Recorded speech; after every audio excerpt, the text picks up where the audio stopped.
Qu'une gamine de 12 ans puisse brandir une banane en traitant de guenon la ministre de la Justice relève du répugnant. À raison, le fait a choqué.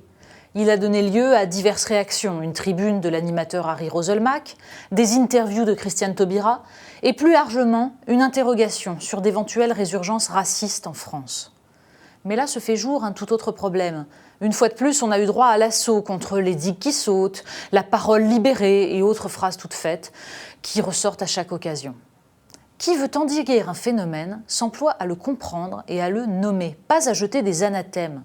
Le racisme est une idéologie précise. Il relève de la croyance en une supériorité de telle population sur telle autre. Il diffère de la xénophobie, qui est la peur et le rejet de l'étranger. Le racisme en France est en reflux, à part chez quelques sinistres individus. La xénophobie est plus complexe. L'idée qu'il faudrait contrôler l'immigration, est-elle la marque d'une société xénophobe ? Ou simplement l'affirmation d'une souveraineté qui est la substance même de l'État-nation. Le refus du multiculturalisme au nom du modèle français d'intégration est-il xénophobe? Ou bien relève-t-il d'une conception spécifiquement française de l'universalisme républicain?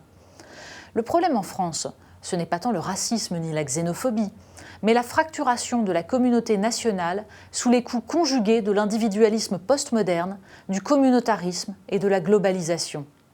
Les revendications des uns contre les autres, la méfiance, les frustrations. Voilà ce qui semble autoriser les pires paroles de haine, les défoulements les plus primaires, les tous dehors comme les sales français. Il est des choix politiques qui ne découlent pas d'une phobie mais d'une analyse. On peut contester un choix politique, mais le criminaliser relève d'une étonnante conception de la démocratie. Le processus pourtant se comprend facilement, puisque des décennies de détricotage du modèle républicain français commencent à se faire sentir. Il faut bien trouver des coupables. Ceux qui proposent des alternatives ou ceux qui clament leur colère et leur sentiment d'abandon, tous coupables, tous xénophobes. Leur ériger un immense bûcher risque de mettre le feu à ce qui reste d'édifice. Mais que ne ferait-on pas pour éviter d'affronter le réel ?